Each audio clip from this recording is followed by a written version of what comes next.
Assalamualaikum warahmatullahi wabarakatuh. Bismillahirrahmanirrahim. Sebelumnya izin memperkenalkan diri.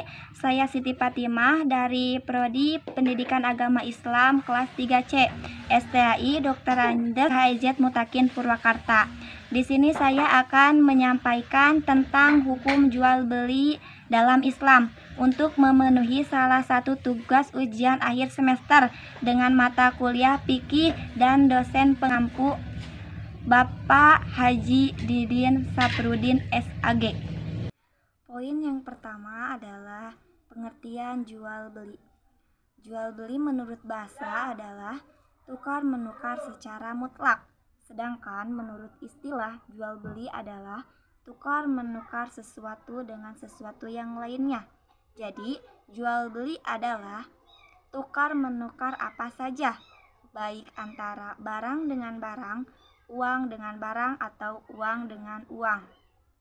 Poin kedua adalah dasar hukum jual beli dalam Islam. Adapun dasar hukum yang disyariatkannya jual beli dalam Islam yaitu yang pertama berdasarkan Al-Qur'an.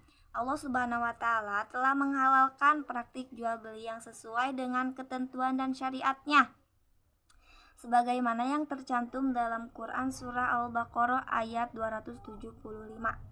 Yang kedua, berdasarkan sunnah. Nabi SAW pernah ditanya, profesi apakah yang paling baik? Maka beliau menjawab bahwa profesi terbaik yang dilakukan oleh manusia adalah segala pekerjaan yang dilakukan oleh kedua tangannya, dan transaksi jual beli yang tidak melanggar ketentuan syariatnya. Yang ketiga dan yang keempat yaitu berdasarkan ijma dan qiyas. Secara ijma, para ulama pun sepakat akan halalnya jual beli. Begitu pula berdasarkan qiyas. Poin ketiga adalah prinsip jual beli dalam Islam. Jual beli dalam Islam tidak menghalalkan segala cara. Di dalamnya terdapat beberapa prinsip yang perlu diperhatikan. Yang pertama, saling rela dan ridho. Yang kedua, barang yang dijual ada harganya, milik sendiri, dan halal barangnya. Yang ketiga, tidak ada gharar, spekulasi, atau tidak jelas, seperti menjual ikan yang masih di kolam. Yang keempat, tidak saling merugikan. Yang kelima, tidak mengandung riba. Poin keempat, jual beli yang terlarang. Terdapat 13 macam jual beli yang dilarang dan batal hukumnya dalam Islam. Yang pertama, barang yang hukumnya najis oleh agama, seperti anjing, babi, bangkai, dan lain sebagainya.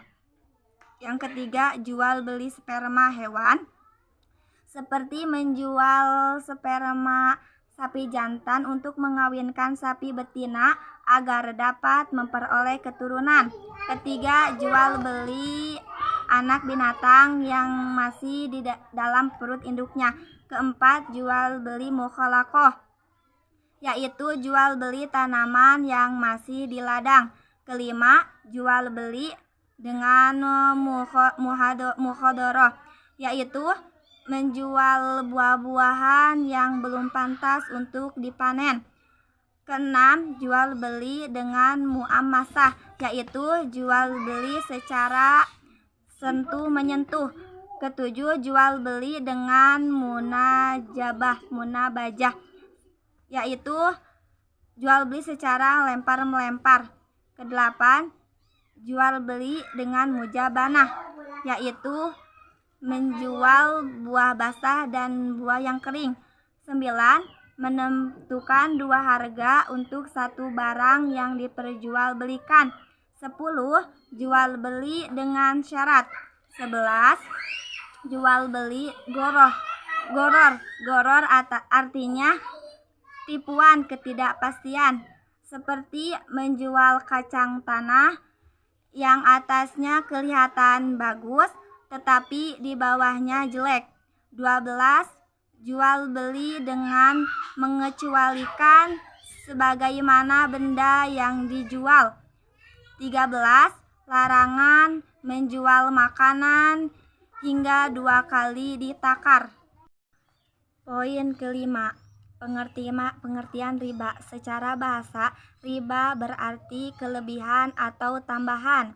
Kelebihan atau tambahan dalam konteksnya umum, yaitu semua tambahan terhadap pokok utang dan harta. Sedangkan secara istilah, riba adalah kelebihan atau tambahan dalam jual beli atau piutang yang disyaratkan sebelumnya oleh salah satu pihak. Hukum riba. Allah Subhanahu wa Ta'ala telah menegaskan bahwa riba hukumnya haram, sebagaimana dalam Quran surat Al-Baqarah ayat 275 yang artinya Allah telah menghalalkan jual beli dan mengharamkan riba. Dan dalam salah satu hadis Rasulullah Shallallahu Alaihi Wasallam bersabda dari Jabir radhiyallahu anhu, ia berkata, Rasulullah Shallallahu Alaihi Wasallam telah melaknat orang-orang yang telah memakan riba, orang yang menjadi wakilnya atau orang yang memberi makan hasil riba, orang yang menuliskan, orang yang menyaksikannya, dan selanjutnya Nabi mengucapkan mereka itu semua sama saja. Hadis riwayat muttafaq alaih. Adapun jenis riba, fikih muamalah membagi riba menjadi 4 jenis, yaitu 1. Riba fadli. Riba fadli adalah menukarkan 2 buah barang yang sama jenisnya namun tidak sama dengan ukurannya yang disyaratkan oleh orang yang menukarnya. Hal yang dilarang di sini adalah kelebihan atau perbedaan dalam ukuran atau takaran. 2. Riba kordi. Riba kordi yaitu meminjamkan sesuatu dengan syarat atau keuntungan atau tambahan dari orang yang dihutangi. Rasulullah Shallallahu Alaihi Wasallam bersabda, semua piutang yang menarik keuntungan termasuk riba. Hadis riwayat Al-Baihaqi. 3. Riba yad. Riba yad yaitu jual beli atau pertukaran yang disertai penundaan serah terima kedua barang yang ditukarkan atau tertunda terhadap salah satu barang. Misalnya jual beli emas, perak, dan bahan pangan yang barangnya ditunda sampai harga emas naik atau turun. Keempat, riba nasi'ah. Riba nasi'ah adalah tukar-menukar 2 barang yang sejenis maupun yang tidak sejenis, atau jual beli yang disyaratkan lebih oleh penjual dengan lambat. Misalnya membeli hewan, namun pembayarannya diberi jarak waktu yang tidak menentu, padahal hewan itu harus diberi makan oleh si penjual setiap hari. Cukup sekian dari saya. Mohon maaf apabila banyak kata-kata yang kurang berkenan di hati. Wassalamualaikum warahmatullahi wabarakatuh. Thanks for watching. See you next time. Jangan lupa like and subscribe. Wassalamualaikum.